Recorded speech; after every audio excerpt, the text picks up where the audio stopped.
Saudações, gente bonita, mestre líder aqui falando. Em Goiás, 18 horas e 30 minutos. Já tá de noite, porque nessa época do ano, né? Anoitece cedo e amanhece tarde.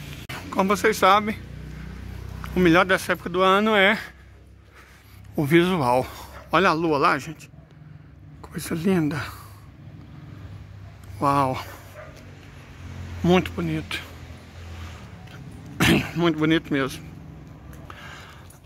O que não tá bonito é a situação que a gente vive.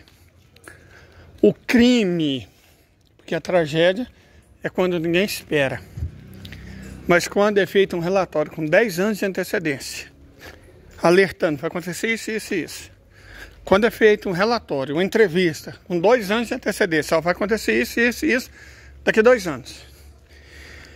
E eu não digo que ninguém fez nada, não.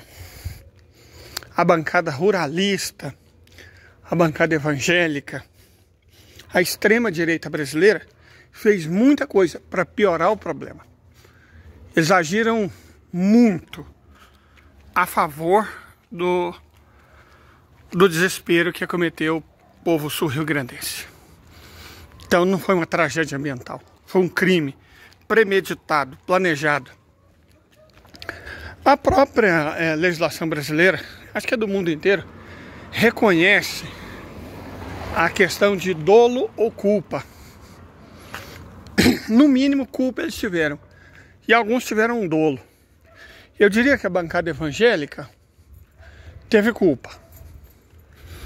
Mas o agronegócio, os financistas, a bancada da bala, os agentes imobiliários tiveram dolo, houve intenção. Então, eu quero deixar claro e insisto nesse ponto, a questão da punição dos culpados.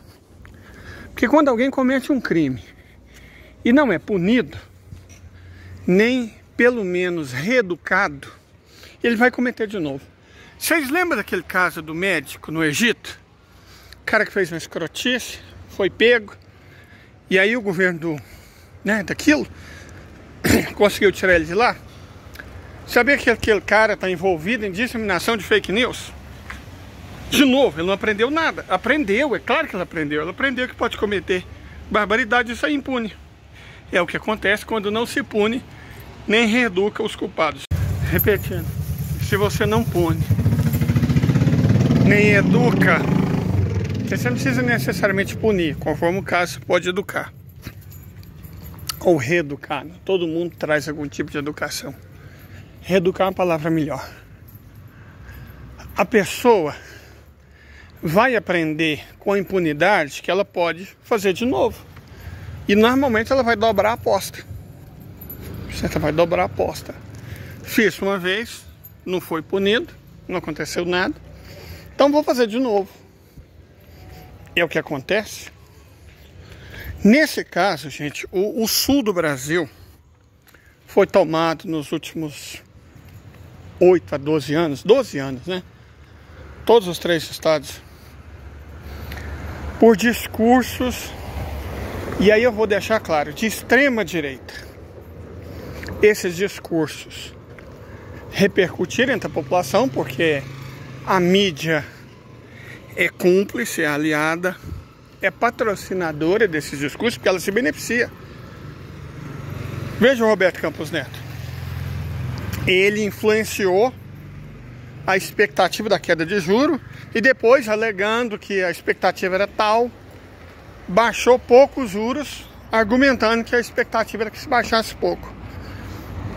E aí, graças ao Temer, ao Bozo, o Banco Central é independente. Independente de quem? Nós estamos numa democracia, supostamente, em que o presidente é eleito. Ele deve contas à população. Quem elege o presidente do Banco Central? Como assim independente? Independente da vontade popular, da necessidade do país? Ele certamente não é independente da Globo. Porque se a Globo tem 15 bilhões para investir em título público, cada ponto percentual que sobe ou baixa Cada ponto que sobe, ela ganha 150 milhões de reais por ano. Cada ponto que abaixa, ela deixa de ganhar 150 milhões por ano. Então, com essa brincadeira de reduzir só 0,25%, além de encher banqueiro, especulador de dinheiro, metade de tudo que o brasileiro paga de imposto vai para pagar esses pulhas, a Globo passou a ganhar, ou pelo menos deixar de perder, né? Porque não deixar de perder, não, deixar de ganhar. Ela deixou de perder, no caso. Nossa, fica até confuso. 0,25%, nós enfiamos no bolso dela 37,5 milhões de reais.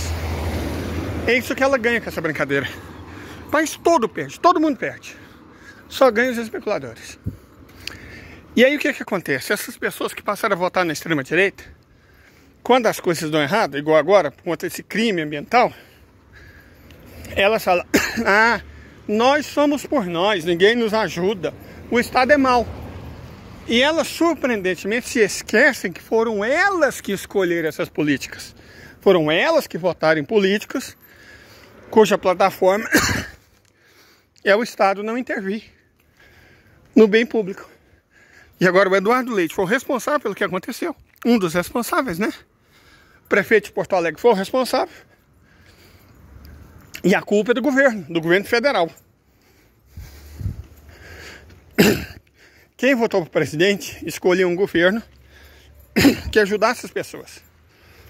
E quem votou, como votou, para prefeito e governador, escolheu prefeitos e governadores cuja política pública é ignorar o bem público. E aí eles reclamam que não existe serviço público, que o Estado abandonou eles. Não, o Estado com E maiúsculo, não, porque o governo federal está investindo 50 bilhões. Mas o Estado com E minúsculo, sim. Não satisfeito em colocar a gente do Rio Grande do Sul nessa situação, eles não, perdão, eles não vão fazer nada para ajudar a população. Mas foram para isso que eles foram eleitos. Para não fazerem nada. Nada, para não fazer nada. Eles foram eleitos para isso. Não fazer nada. Como o povo reclama. E o interessante é que houve um show de horrores nisso tudo. Eu lembro que lá no começo apareceu um idiota, postou alguma coisa tipo assim: se fosse no Nordeste, já estavam saqueando. Que boca, hein? Porque as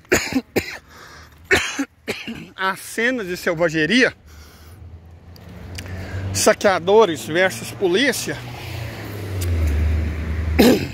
tomaram conta dos noticiários.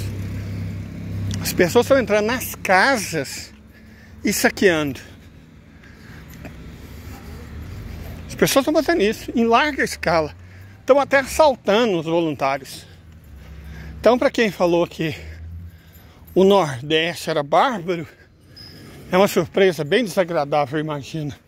Mas a questão não é essa. A questão não é e não pode ser essa. A questão é que há hora de todas as pessoas se unirem pela população do Rio Grande do Sul. O número de vítimas está estimado entre 1 milhão e 1,5 milhão. E a Lagoa dos Patos vai subir de nível, que pode atingir Pelotas e Rio Grande, que são cidades que somadas têm mais de 500 mil de habitantes. Então a coisa ainda vai complicar bastante. O Rio Grande do Sul precisa de cada brasileira e cada brasileiro, precisa de todos nós. A gente precisa fazer o que der, o que for possível para ajudar aquela gente. E a gente precisa também fazer o possível para que nunca mais se repita.